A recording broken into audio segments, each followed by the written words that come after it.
이제 지난주에 계속해서 방언과 관련된 말씀입니다.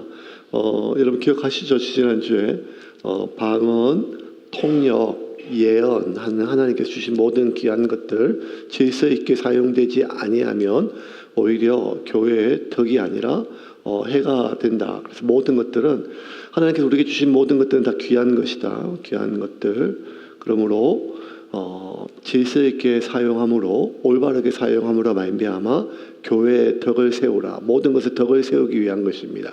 그러면서 이제 14장 하반절에 예언에 대해서 계시에 대해서 계속해서 이야기하고 있습니다. 이 모든 것들은 결국 한 가지 주제 안에 있습니다. 이게 뭔가 하면 모든 것은 교회의 덕을 세우기 위함인 것입니다. 26절입니다. 같이 읽겠습니다. 그런즉 형제들아 어찌할까 너희가 모일 때에 각각 찬송시도 있으며 가르치는 말씀도 있으며 계시도 있으며 방언도 있으며 통역함도 있나니 모든 것을 덕을 세우기 위하여 하라. 이제 여러분 일단 지금 고린도 교회를 비롯한 초대 교회의 어떤 예배 상황에 대해서 우리가 이해를 하지 못하면 말씀 전체에 대해서 우리가 오해를 갈 수가 있습니다. 지금과 같은 예배의 어떤 모범이 형성되기 전입니다. 그러니까 신약 성경도 없는 때예요. 신약 성경도 없고 성경도 없고 구약 성경이 있다 한들 그것은 유대 해랑의 양피지로 되어 있는 곳이고 그러니까 엄밀히 얘기하면 일반 성도들이 성경도 없는 상황 속에서 예배라고 하는 것은 공식적으로 지금처럼 우리처럼 이렇게 찬양하고 또 성경 봉독하고 대표기도 하고 그리고 설교하고 헌금하고 축도하고 이런 식의 어떤 공예배를 생각하면 안 됩니다. 이거는 종교개혁 이후로 수백 년 동안 형성되어진 예배입니다. 그렇다면 조금 올려가지고 마이크를 하나 사야겠습니다. 그래서 예배 형태가 없기 때문에 예배 때는요 그냥 자유롭게 예배가 드려졌어요. 아직 자유롭게 게 아니라 그냥 그때 그 문화 속에서는요 기도와 지금 우리가 개인 기도가 있고 그다음에 공기도가 있잖아요. 공기도라고 하면 대표기도입니다. 대표기도면 대표기도 어떤 분들은 써서 읽으시는 분도 있고 또 직접 기도하시는 분도 있지만 아니 써서 읽을 것을 무슨 그걸 기도로 하냐 하나님께 드리는 것을 이렇게 생각할 게 아니라 대표기도라고 하는 것은 우리 공동체의 마음을 하나로 모아 함께 하나님께 드린다고 하는 공적인 어떤 기도인 거죠. 그래서 공적인 기도 그다음에 개인적으로 하는 기도는 다르죠. 그러면 사실 오늘날 우리가 예배 끝나고 기도하고 또 개인적으로 기도할 때 누가 예배 시간에 방언으로 막 기도하거나 또 예언하는 사람이 누가 있겠어요? 그러진 않아요. 그러니까 지금 우리 때하고는 달라요. 그렇진 않습니다. 근데 이때는 그 예배 중간에 개인 기도와 공 기도가 다 혼합되어 있었어요. 그래서 예배할 때 누가 성경도 없었으니까 오늘 하나님이 내게 주신 말씀입니다 하고 얘기를 하다가 또 누가 기도하다가 찬송하다가 또 혼자 개인 기도하다가 이런 것들이 있기 때문에 이게 너무 혼란스러웠고 가장 혼란의 핵심이 뭐였는가 하면 방언이었다는 거예요. 그나마 누가 하나님 주신 마음을 나누겠습니다. 아니면 바울 선생님께서 이렇게 매겠습니다 하면 다 알아듣는 말인데 누가 그냥 은혜가 충만해서 그냥 계속 혼자 방언을 떠들면 그 기도가 자체가 본인에게 덕이 되는 것 외에는 아무런 사람들에게 의미가 없었고 오히려 예배를 방해가 되는 그러한 모습들이었는데 문제는 뭔가 하면 그것들이 점점 사람들이 늘어갔다는 거예요. 보통 때 보면 예배 시간에 왜 저래 이렇게 하면 되는데 그게 아니라 저 하나님께서 저 사람 사랑하는갑다. 지금 저 사람에게 큰 은혜 주시는갑다. 나도 좀 저랬으면 좋겠다. 이런 것처럼 이런 마음으로 사람들이 점점 이렇게 공적인 예배 함께 드리는 예배 속에서 개인적인 어떤 그런 방언의 기도가 계속 무분별하게 확산될 때 이것이 이제 일상적으로 예배를 드리는데 너무 어려워졌기 때문에 바울이 지금 이 14장 전체에 대해서 방언에 대해서 통역에 대해서 예언에 대해서 계시에 대해서 이야기를 합니다. 그래서 가장 큰 문제는 무질서였어요. 두 번째는 개인적 성향과 개성에 따라서 또 다르거든요. 근데 그게 너무 개인적인 성향을 마치 공적인 것처럼 사람들이 발현되기 때문에 굉장히 무질서하고 혼란스러웠습니다. 그래서 바울은 27절, 28절 이렇게 말씀입니다. 같이 읽겠습니다. 만일 누가 방언으로 말하거든 두 사람이나 많아야 세 사람이 차례를 따라하고 한 사람이 통역할 것이요 만일 통역하는 자가 없으면 교회에서는 잠잠하고 자기와 하나님께 말할 것이요. 자, 만일 누가 방언으로 말하거든 두 사람이나 많아야 세 사람이 차례로 따라하고 한 사람이 통역할 것이요 만일 통역하는 자가 없으면 교회에서는 잠잠하고 자기와 하나님께 말할 것이요. 뭐 이런 것들은 지금 뭐 우리긴 다 상식이니까 충분히 이해가 되지만 당시에는 이것이 굉장히 획기적인 말씀이었고 그리고 바울에게 고린도 교회에서 꼭 필요한 말씀이었습니다.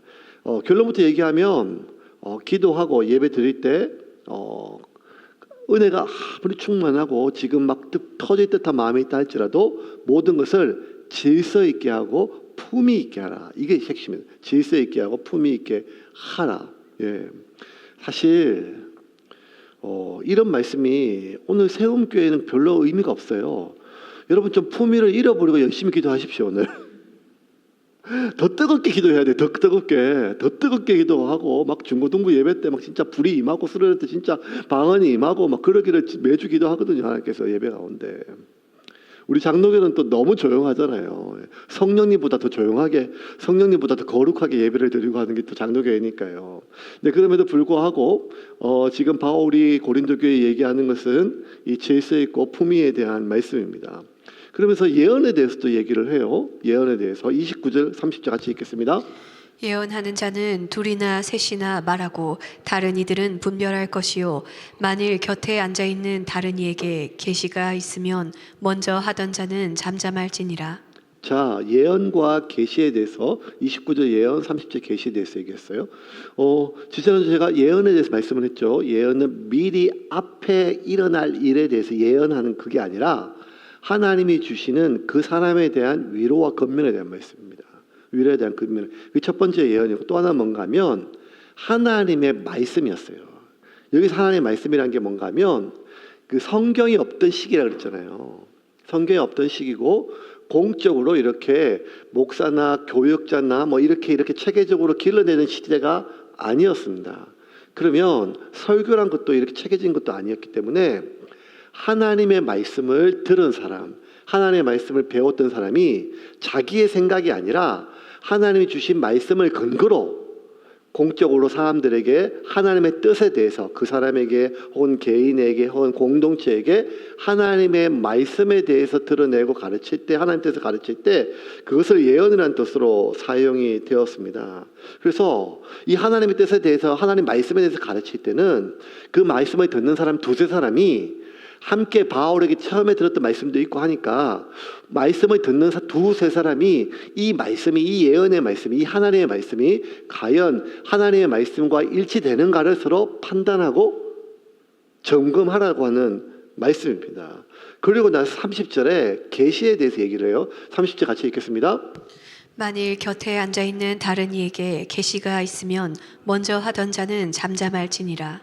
자, 이제 예언과 계시가 구분이 돼요. 그죠? 우리 일반적으로 얘기할 때 예언하면 어디 뭐 예언 기도 받는다 하고 이번에 대학에 붙겠습니까 말겠습니까? 아니면 뭐 하여간 뭐 그런 것들이 많잖아요. 그렇게 해서 뭐 기도원도 하고 어디 또 기도 은사 받았다고 하는 분들 그런 어떤 은사들을 부정하는 것이 아닙니다. 근데 핵심이 뭔가 하면 예언은 앞날에 대해서 미리 얘기하는 것이 아니라는 것이었어요. 성경에 나온 예언은. 하지만 또 그 예언은 그 사람에 대한 하나님의 견해예요. 그 사람을 위로하고 때로는 권면하고. 그러니까 그 예언이 하나님이 주신 마음으로 그 사람에 대해서 위로할 때도 있지만 그 사람의 마음속에 아무도 모르고 본인만 알고 있는 죄가 드러날 때도 있어요. 그래서 다시 한번 하나님 앞에 회개하고 돌이키는 것. 결국 하나님의 말씀이 이루어지는 능력이죠. 그래서 계시는 달라요. 계시는 말 그대로 하나님께서 부어주시는 거예요. 그 순간. 이 계시. 그런데 이 계시를 할 때 뭐라고 얘기하는가 하면 30절 다시 한번 제가 읽겠습니다. 30절에서 만일 곁에 있는 자가 다른 이에게 계시가 있으면 먼저 하던 자는 잠잠할지니라 하고, 이 예언과 계시에 대해서 29절에 이것을 점검하라고, 교회 앞에서 점검하라고 얘기를 했습니다. 그러니까 이 말씀을 들어보고, 이 말씀이 하나님 주시는 말씀, 이 말씀의 출처가 하나님으로부터, 성령으로부터 온 것인지 아니면 그 사람 속에서 나오는 생각인지를 그 계시를 듣는 사람이 점검하라는 것입니다.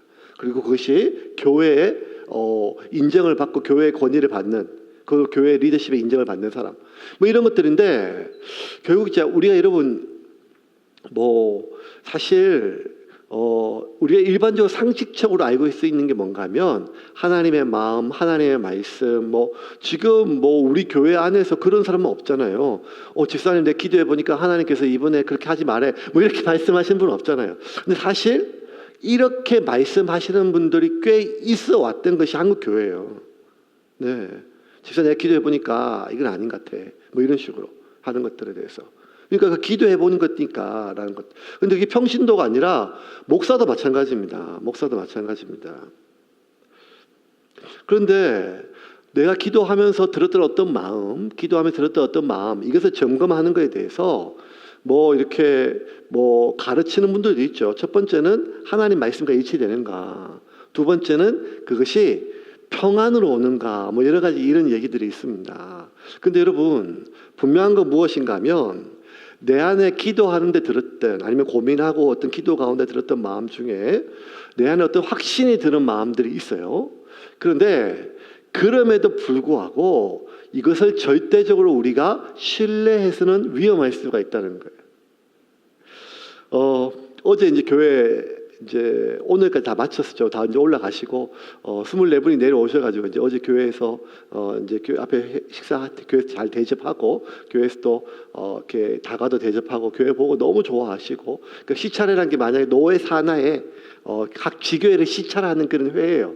오셔가지고 이제 교회를 다 보고 또 많이 축복해 주시고, 또 어떻게 이렇게 많은 시간에 부흥했냐 하고 또 많이 격려해 주시고 가셨어요. 그러셔가지고 특별히 점심때 회가 맛있는지 계속 저 칭찬해 주셨어요. 교회가 멋있다고. 그래가지고 그리고 막 차도 그리고 다가도 참 예쁘게 잘해서 아주 제가 칭찬을 많이 들었습니다.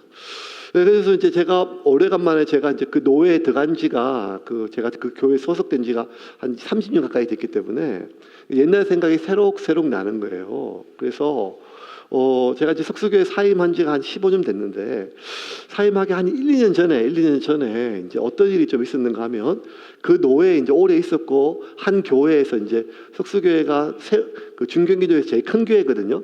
거기서 제가 이제 15년 동안 사역하고 계속 여러 가지 노회 목사님들 보니까, 노회에서 이제 목사님들이 이렇게 그냥 우스갯소리 아니면 진심 반 저걸로 자꾸 우리 교회 와 이런 말들 하셨었어요.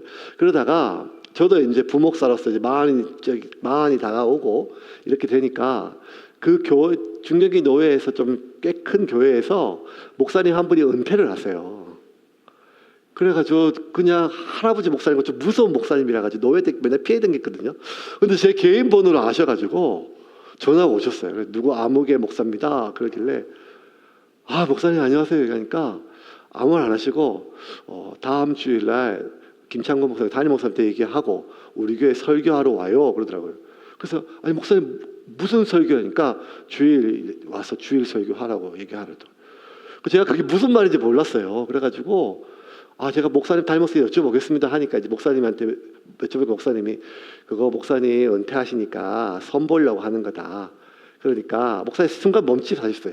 딴 교회 가는 걸 싫어하셨거든요. 이제 끝까지 데려있고 싶어 하셨지만 또 부목사가 이제 어디 시집 가는 것처럼 그렇게 더 좋은 교회가 담임으로 갈 자리가 있으면 길을 열어줘야 된다. 이런 담임 목사들도 항상 그런 게 있거든요. 그래서 목사님이 김 목사 나이도 됐으니까 나는 계속 있으면 좋지만 우리 교회에서 개척했으면 좋겠지만 그거 좋은 교회다. 좋은 교회고 큰 교회니까 가서 설교하고 와라. 그리고 목사 은퇴하실 때가 됐고 너보고 이렇게 꼭 집어서 설교하라고 오라고 하는 건데 목사님 벌써 기도하시고 결정한 것 같다. 이런 얘기를 해주셨어요. 그때부터 마음이 부담이 되는 거예요. 그래가지고 이제 2주 동안 열심히 이제 설교 준비해가지고 이제 그 교회를 갔어요. 가가지고 이제 한 시간 전부터 가가지고 기도하고 저도 오만 생각을 다 해봤거든요. 해보고 했는데 하나님 이거 어떤 것입니까? 하나님 뜻을 알려주세요. 하나님 뜻을 알려주시고 정말 하나님 이게 하나님 뜻입니까? 하고 있는데 한 30분 동안 기도하는데 마음에 평안함이 오는 거예요. 그래서 목소리가 아니라 그냥 마음속에 이런 소리가 들리는 것 같아요. 여가 네 교회다 이렇게 들리는 것 같아요. 진짜로. 그 귀에 들리는 소리가 아니에요. 제가 그렇게 신령한 사람이 아닙니다. 그래요. 그때는 그때 막 하든지 속속에서 힘들어가지고 막 주리를 털 때요. 막 공황도 오고 막 이럴 때 막 그냥 떠나고 싶은데 목사님 사임 못 나가게 하고 막 저는 나가고 싶어 하고 이럴 때인데 하나님 주신 응답이라 하고 이제 그래서 30분 동안 기도를 하는데 계속 그런 마음이 드는 거예요. 여가 네 교회다 하고 막 강단에서 하고 막 제 막 그 마음이 편해요. 그래서 설교를 그날 편안하게 했어요. 하나님께서 여가 네 교회라고 하니까 여가 네 교회라고 하니까 그래서 설교를 다 했어요. 하고 나서 목사님, 성도님들 은혜 많이 받고 또 이제 목사님 끝나고 나서 또 부르셔가지고 목사님 또 뭐 개인적인 얘기를 하시면서 이제 내가 은퇴하고 나면 뭐 이렇게 그래서 다 올까 뭐 다 하나님 뜻으로 다 끝난 줄 알았어요. 그래가지고 이제 기다렸죠. 이제 한 달, 두 달, 석 달 있다가 다른 목사님이 담임을 오셨어요. 그래서 저 너무 확실했거든요. 왜냐하면 평안이 왔거든요. 평안이 왔고, 목사가 기도했잖아요. 목사가 기도하고, 그런데 또 그 응답이 있었고, 평안은 확실했었어요. 그리고 성경을 찾았더니만, 말씀과 일치해. 그때 딱 폈더니만, 내 입을 크고 넓게 벌리라. 막 이런 말씀 막 눈에 들어오고, 막. 그래서 저는 성경 말씀, 마음의 평안, 이 모든 상황, 그리고 또 담임 목사님한테 내가 상의도 했고 주변에 있는 권위자하고 일치 뭐 다 맞아 떨어졌어요. 그런데 나중에 지금 보니까 여가 네 교회다 이런 모든 교회가 하나님 교회니까 모든 교회가 다 제 교회일 수 있죠. 제가 담임 간다는 뜻은 아니었는데 제가 혼자서 오해했던 것 같아요. 그러니까 우리 안에 물론 기도하고 또 말씀과 일치가 되고 또 우리가 두세 사람이 같이 우리가 믿고 신뢰하는 사람에게 기도 응답을 나누고 이거는 어떤 것을 결정하는 데 있어서 굉장히 중요한 어떤 방법입니다. 그리고 지난 2000년 동안 그리스도인이 많이 검증해 왔던 방식이에요. 그냥 어디 능력 받았다는 사람한테 예언기도 받는 것보다 훨씬 더 안전해요. 그건 확실해요.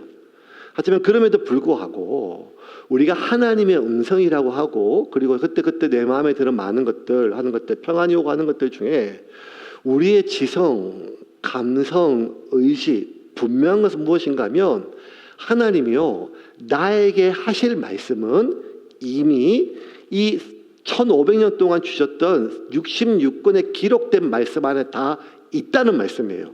우리가 오해할까봐 잘못 들을까봐 명확하게 문자로 남겨졌고 그 상황 속에서는 이렇게 판단해라. 이 상황에 이게 맞다라고 명확하게 물론 그 시대에 맞는 말씀을 주셨지만 그 시대의 상황 속에서 주셨지만 그럼에도 불구하고 수천 년 동안 일관되게 우리가 원칙으로 삼을 수 있는 말씀의 원리, 삶의 원리를 우리에게 주셨어요.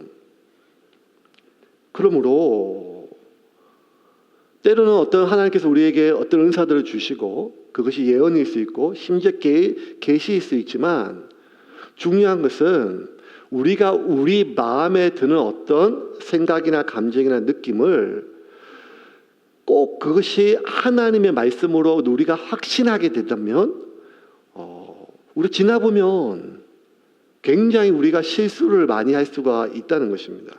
그래서 이 바울은 우리에게 명확하게 이야기를 합니다. 그러면 31절에 바울은 이렇게 얘기합니다. 31절 같이 읽겠습니다.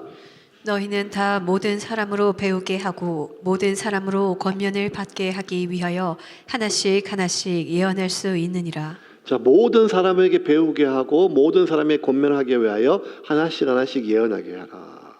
이 말씀은요, 여러분 바울이 명확하게 지금 고린도 교인들에게 얘기를 하는 거야. 너희 모든 사람들이 말씀을 가르치면 좋겠다. 너희 모든 사람들이 말씀을 가르치고 말씀을 전하면 좋겠다. 왜요?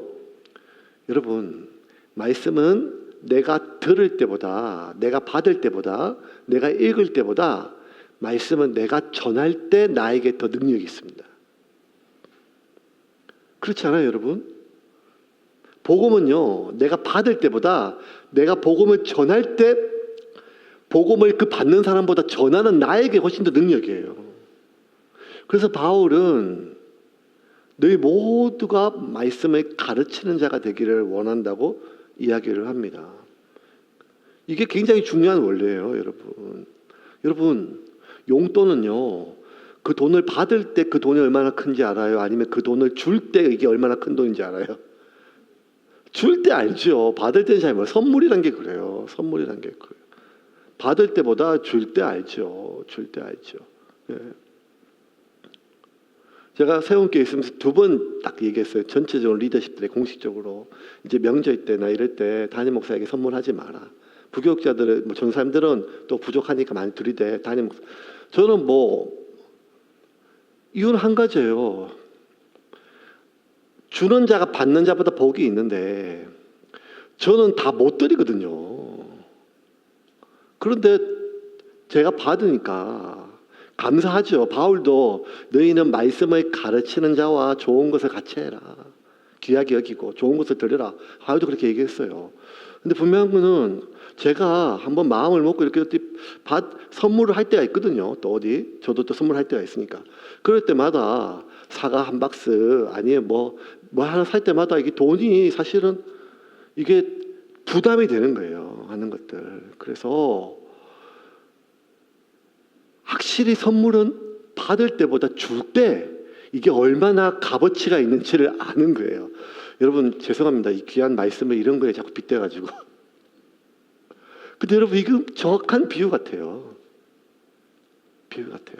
카드는 긁을 때가 아니라 카드 값을 갚을 때 이게 얼마나 큰 비용인지를 아는 것처럼 복음은요. 말씀은 내가 받을 때가 아니라 여러분 우리가 설교를 듣고 은혜 받을 때가 있어요. 근데 더 큰 은혜는 뭔가 하면 작은 은혜라도 그 은혜를 나눌 때 더 큰 은혜가 있음을 믿으시기를 바랍니다.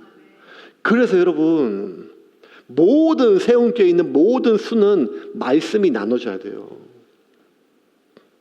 지금은 이제 문화가 많이 바뀌어서 제가 보니까 한 50% 정도 말씀이 나눠지는 것 같아요. 그리고 여러분 말씀을 잘 나누어지는 여자들이 있어요. 그리고 그 연령대가 있고 남자들도 어렵고 말씀 나누기 제일 어려운 게 뭔가 하면 애 키우는 엄마들이에요. 그래서 지금 초창기는 그냥 애 키우는 엄마들 밥만 먹었어요. 근데 순장이 바뀌면서 보니까요. 지금 애 키우는 엄마들의 순이 제일 길어요. 말씀 나누는 시간들이. 그러니까 지금 세움교회 안에 이제 설교를 통해서 또 성경 공부를 통해서 훈련을 통해서 사람이 변할 수도 있겠죠. 근데 정말 사람들이 근본적으로 바뀌는 것은 문화가 바뀌는 거예요. 문화가. 그리고 이제 세움교회 안에서는 예배 드리고 밥 먹는 건 문화가 됐어요. 예배 드리고 밥 먹는 거는 아마 전국에서 최고일걸요. 예배 인원보다 식사 인원이 더 많은 교회는 세움교회 처음일까 아마. 아니 왜 밥이 모자라냐. 오늘 1부 예배 2부 예배 다 봐도 지금 이게 밥을 모자랄 정도가 아닌데 꼭 다 아무리 생각해봐도 예배 인원보다 식사 인원이 많은 교회는 세움교회밖에 없어요. 그 말은 뭔가 하면 전 교인이 밥 먹는다는 거잖아요. 그 이제 이거는 문화가 됐어요. 이건 제 이제 목회 문화, 제 목회 신념이 이제 저는 밥을 귀하게 여기니까. 근데 더 귀한 건 뭔가 하면 육의 양식과 같이 영의 양식. 내가 설교 때 아무리 큰 은혜를 받아도 나누지 않으면 다 까먹어진다는 거예요. 제가 부디 간절히 소원하는 것은 제가 은퇴하기 전까지 아니면 하나님께 어떻게 하실지 모르겠지만 교회 안에서 모든 순마다 예배보다 설교보다 그 순 나눔이 은혜가 더 넘쳐서 세움교회 나 순 때문에 간다. 세움교회 순 나눔 때문에 간다. 이 얘기를 들으면 진짜 저는 소원이 없을 것 같아요. 말씀은 내가 들을 때보다 나눌 때 훨씬 더 능력이 있음을 믿으시기를 바랍니다. 그래서 바울은 나는 너희 모든 사람이 말씀을 나누기를 원한다고 했어요. 말씀을 가르치기를 원한다고 합니다. 그리고 32절에 이렇게 얘기를 했습니다. 같이 읽겠습니다. 예언하는 자들의 영은 예언하는 자들에게 제재를 받나니. 이 말씀은 우리가 좀 오해를 많이 하는 말씀인데 예언하는 영은 예언하는 자들에게 제재를 받는 이 말씀은요. 예언을 하는 사람은 또다시 예언을 하는 다른 예언의 은사를 받은 사람에게 검증을 받는다. 이 말씀이 절대 아니에요. 이 말씀은 뭔가 하면 32절 다시 볼게요. 예언하는 자들의 영은 예언하는 자들에게 제재를 받는다. 뭔가 하면 본인의 얘기예요. 자기 예언하는 사람 그 사람은 예언이 하면 하나님께 주신 마음 성령께서 감동이 있을 거 아니에요. 그럼 자기가 예언을 할 때 누군가 하나님 주신 말씀을 나눌 때 그 나의 영은, 나누는 사람의 영은 예언하는 자들에게 본인의 지성, 감성, 의지의 제재를 받는다는 거예요. 무슨 말인지 이해하셨죠? 누가 예언을 하면 예언하는 또 다른 누군가에게 제재를 받는다는 말이 아니라 내가 하나님 주신 마음으로 성령의 은혜를 받아가지고 내가 나눌 때 이 나의 영은 이렇게 내가 받았던 은혜를 말로 하고 나누는 나의 지성과 감성과 의지의 제재를 받는다는 말이에요. 그러면 이 말을 요약하면 뭔가 하면 성령 충만한 사람은 절대로 자기 절제력을 놓칠 수가 없다는 거예요. 아무리 은혜를 받아도, 아무리 강력한 은혜를 받아도 절제 안 되는 영이 없다는 거예요. 왜? 예언하는 자의 영은 예언하는 자에게 그 사람의 영은 그 사람의 지성과 감성과 의지의 제재를 받기 때문이에요. 그래서 여러분 우리가 제가 어떤 말을 하면 이 말은요, 제가 어떤 말을 할 때 이 말은 제 생각에 제재를 받아요. 근데 제 생각에 제재를 받지 않고 말이 나가면 그 사고가 생겨요. 그래서 흔히 우리가 이런 말 하잖아요. 너는 좀 생각을 하고 말해. 말하고 나서 생각하지 말고. 우리 주변에 보면 꼭 말하고 나서 생각하는 사람 있잖아요. 실수. 어떡하냐. 막 이렇게. 그럴 때. 제가 주로 이제 집에서 맨날 혼나는 이유가 이겁니다. 말 실수를 많이 했다고. 당신은 또 쓸데없는 얘기 많이 했다고 이렇게 얘기하는데, 집에 있는 여선지자가 제일 성령 충만해요. 근데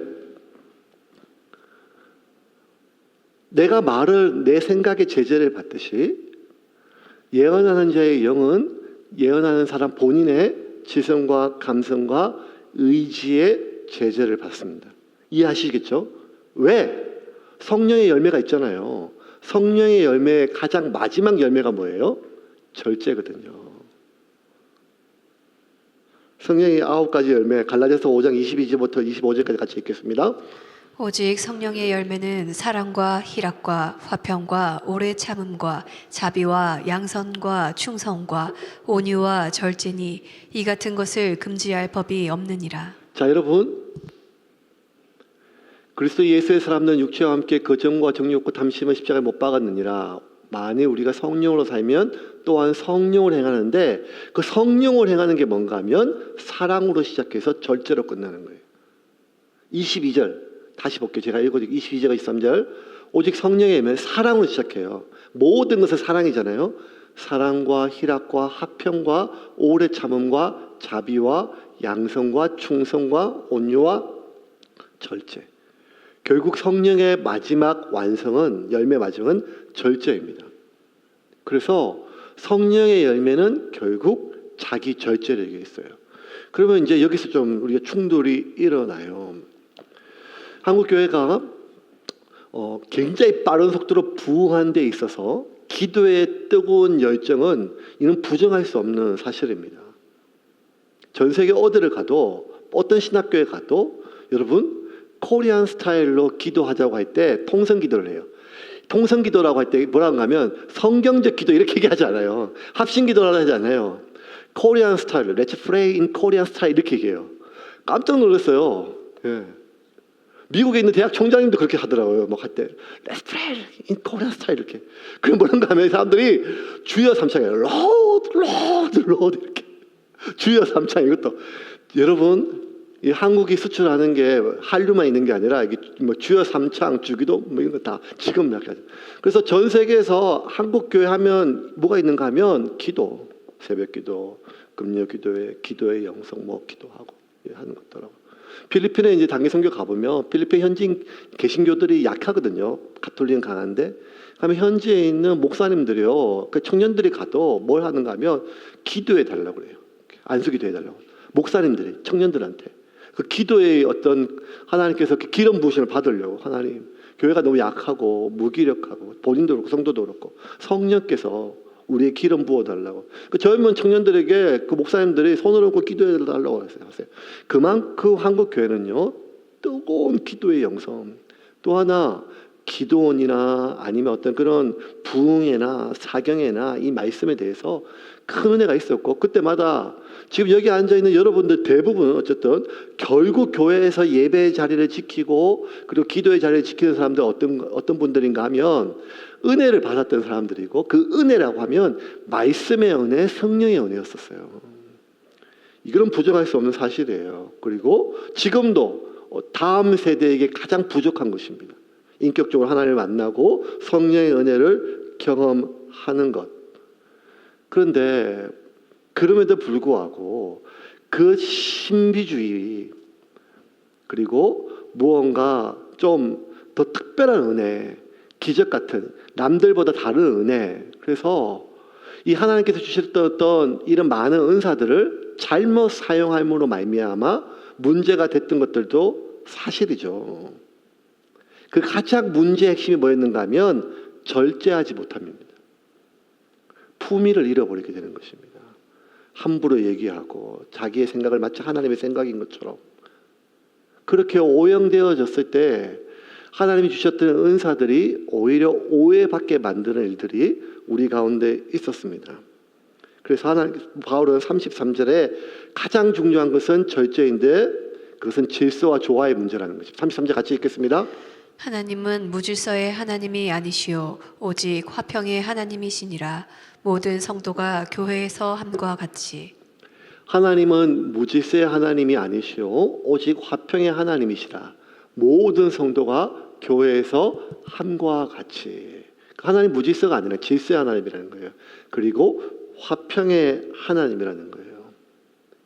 여러분, 이 질서와 화평, 태초에 하나님이 천지를 창조하니라 땅이 혼돈하고 공허하며 라고 했을 때, 여러분, 혼란스럽다, 그리고 공허하다. 혼란스러운 세상에 질서를 부여하고 공허한 세상 속에 의미를 부여했죠. 하나님은 질서의 하나님입니다. 그렇게 33절에 이야기하면서 34절에 생뚱맞게 이상한 말씀을 한다, 바울이. 34절 같이 읽겠습니다. 여자는 교회에서 잠잠하라. 그들에게는 말하는 것을 허락함이 없나니 율법에 이른 것 같이 오직 복종할 것이요.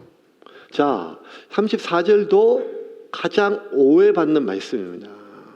그리고 이 말씀을 근거로 아직도 교회 안에서 여성들이 가르치는 것에 대해서 금하는 것들 있습니다. 안타깝게도 저희 교단도 여성 목사가 없죠. 해가지고. 근데 올해 이제 총회에서 여성 전도사까지 있었는데 올해 총회에서 이제 강도사 여성에게도 강도권을 인정을 했습니다. 강도사. 그러니까 제가 봤을 때 몇 년 뒤에 이제 합동 교단도 이제 시간이 좀 걸리겠지만 이제 목사 안수가 길이 열릴 이제 법적인 길이 또 열리게 되었습니다. 지금 시대가 그렇거든요. 그런데 34절에 여자여, 다시 한번 볼까요? 제가 해볼게요. 여자는 교회 잠잠하라. 그들에게 말하는 것이 허락함이 없나니 율법에 이른 것 같이 오직 복종할 것이요. 여러분, 이 말씀이요 1.1획도 변함이 없는 하나님의 말씀이 우리가 믿잖아요. 그런데 이게 왜 그러면 여자는 교회 잠잠하고 남자만 가르치라. 그래서 당회에도 남자만 들어가고 목사만 가르칠 수 있고 이런 뜻으로 오해되고 또 그렇게 그런 어떤 관점을 가지고 있는 분들에게 이것이 근거가 많이 되었습니다. 그런데 성경을 원래대로 보면 34절은 33절과 붙어 있는 절이에요. 여러분, 성경을 갖고 오신 분들은 성경을 지금 한번 보실래요? 33절에 보면요 이렇게 되어 있어요. 33절에 보면 하나님은 무질서의 하나님이 아니시오 오직 화평의 하나님이시라. 모든 성도가 교회에서 함과 같이 여자는 교회에서 잠잠하라. 34절 여자는 교회에서 잠잠하라 요것만 따로 떼어진 말씀이 아니라 33절에 보면 작은 글씨로 1 이렇게 적혀 있는 게 있어요. 이거는 이제 각각 번역본에 따라 다른 건데 1 하고 밑에 보면 각 줄에 보면 또는 하나님이시니 모든 성도의 교회에서 그러하니라. 요건 해석함에 따라서 다를 수 있다는 뜻이거든요. 이게 뭔가 하면 성경에 있는 장과 절은 원래 바울이 이 편지를 쓸 때는 장과 절이 없었던 걸 이제 우리가 알잖아요. 신약 성경 같은 1500년대 장과 절이 나눠졌거든요. 그래서 33절과 34절은 이렇게 나누는 것이 아니라 34절에 하나님 오직 합평의 하나님이시라. 성도 모든 교회가 교회에서 함과 같이 여자는 교회에서 잠잠하라. 33절과 34절과 연결된 구절이라는 거예요. 무슨 말인가 하면 하나님은 무질서의 하나님이 아니다. 하나님은 질서의 하나님이다. 그러므로 모든 교회에서 여자들은 무질서 있게 그렇게 하지 말고 잠잠하라는 거예요. 여자 자체가 말을 하지 말라는 뜻이 아니라. 그 바울이 지금 복음을 전하는 2000년 전에는요, 굉장히 가부장적인 사회예요. 그거는 유대인들만 그런 것이 아니라 가부장적인 사회죠. 그런데 이게 여자들은 이렇게 사람들과 말을 잘 못 섞었어요. 특별히 외간 남자하고 공적으로 얘기도 못하고. 그런데 그 교회 안에 놀라운 일이 벌어졌어요. 여성들이 성령을 막 받으니까 이제 막 그 남자들과 막 논쟁을 하는 거예요. 이게 맞다, 이게 하나님 뜻이다. 성령께서 그렇게 말씀하신다. 또 남자도 그게 아니다. 그래서 그 남자들과 그 여자들이 남편이 아닌 외간 남자들과 막 핏대를 세우고 논쟁하고 싸우는 모습들이 그 교회에 하나님이나 어떤 말씀에 대한 지식이 하나도 없었던 그 외부인들이 봤을 때는 이게 너무 충격적이었던 거예요. 말도 안 되게. 아니 저들은 뭐 저런 것들이 있냐. 그 당시의 문화로. 그래서 자기 아내들은 절대로 저 교회 가면 아내 버린다. 망친다. 이렇게 생각하면 돼요, 여러분. 교회 보내놨더니만 교회에서 막 말씀을 가르쳐가지고 어린아이 주일학교 때 여러분은 다 하나님과 하나님께서 모든 사람에게 동일한 인격과 그러한 권리를 주셨습니다. 엄마나 아빠나 여러분과 다 똑같습니다. 그랬더니 막 집에 가가지고 애가 엄마 아빠 내가 엄마 말을 들을 필요가 뭐 있어. 나도 인격이고 하나님 내게 인격을 주셨는데 하고 바락바락 대고 싸우고 막 이렇게 했다 바로 칩시다. 아니면 막 주일학교에서 아이들이 막 나와가지고 막 해서 김 목사 오늘은 설교가 뭐야 이렇게 물어주고 뭐 이렇게 물었다고 합시다. 이게 굉장히 좀 어색하잖아요. 제가 2006년도에 제주도 이제 그 예수전도단에 훈련을 받으러 갔거든요. 봤는데 이제 굉장히 크고 국제 베이스라서 엄청나게 크고 간사들도 굉장히 많아, 학생들이 굉장히 많았었어요. 근데 이제 그때 강의를 듣고 했을 때 엄청나게 은혜를 받고 그 시스템에 대해서 되게 좋았는데 그 동아시아 전체 그 대주 열방대학교 총책임자뿐만 아니라 동아시아 전체를 책임지는 분이 홍성건 목사님이었거든요. 예. 그분이 이제 그때니까 저는 이제 부목사 하다가 갔으니까 총책임 목사님이니까 얼마나 어렵고 그래요. 그런데 그 YM에서는요 모든 사람을 형제 자매라 불러요. 근데 이제 저보다 한참 어린 막 20살, 21살짜리 이렇게 대학부 간사들이 막 얘기할 때 성건 형제가 어제 왜 말하는데 이렇게 얘기하는 거예요. 그렇게 가르쳐요. 목사 따로 있는 게 아니라 우리 다 형제다. 근데 그게 저한테 너무 이질감이 느껴지는 거예요. 성건 형제가 뭐 그렇게 얘기하는데 말해가지고 그래서 만약 성재 사모님 어디 이제 또 내일 또 어디 집에 가가지고 희규 형제가 말하는데 뭐 이렇게 했다고 하면 그거 물론 또 이렇게 또 사모님 안 계시면 또 성경은 또 읽기 복잡하니까 또 그런데 이게 얼마나 불편하겠어요. 이게 너무 문화적으로 저는 그게 왜 그렇게 하는지를 알겠거든요. 그런데도 너무 그게 불편하더라고요. 은혜를 다 까먹더라고요. 2000년대, 2006년도에 그랬는데. 근데 2000년 전에 고대 사회에서 여성이 외간 남자와 그렇게 말을 섞는 게 아니라 논쟁을 하고 싸우는 모습은 가히 그 시대 충격이었어요. 그리고 그 주변에 있는 모든 가장들이 저 가면 마누라를 망친다는 거였어요. 바울이 그에 대해 얘기를 해요. 그렇게 하지 마라. 그렇게 무질서하게 여자여 그렇게 하지 마라. 싸우지 말고 그렇게 하지 마라. 하나님 질서의 하나님이다. 그러면서 35절에 이렇게 얘기해요. 35절 같이 읽겠습니다. 만일 무엇을 배우려거든 집에서 자기 남편에게 물을지니 여자가 교회에서 말하는 것은 부끄러운 것이라.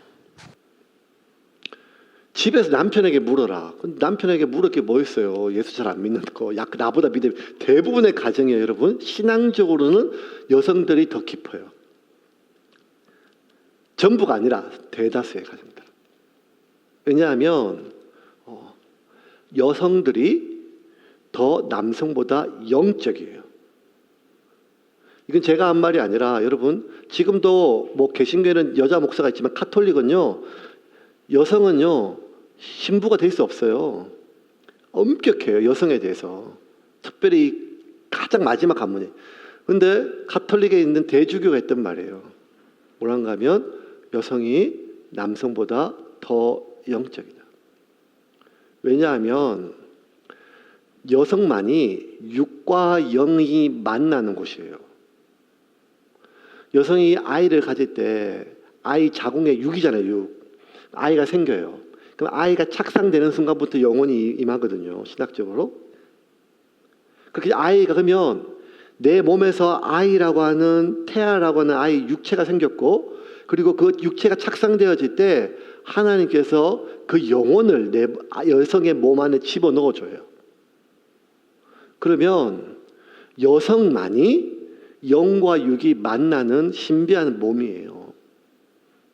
그래서 물론 더 여성보다 더 이렇게 감상적인 남성도 있고 있지만 대부분의 경우는 여성이 더 남성보다 영적이고 더 민감하게 반응할 수 있다라고 이렇게 얘기하는 분들도 계세요. 하지만 그럼에도 불구하고 그 시대의 문화적으로 비춰봤을 때 모든 사람들이 있는 공개적인 자리에서 남편이 아닌 외간 남자와 논쟁하고 싸우고 이게 맞고 이것은 옳지 않다. 그러니 좀 지식이 부족하다 할지라도 집에 가서 자기 남편과 얘기를 하라는 거예요. 이것이 바울의 이야기입니다. 마지막 39절 40절 읽고 말씀을 정리하겠죠. 같이 읽겠습니다.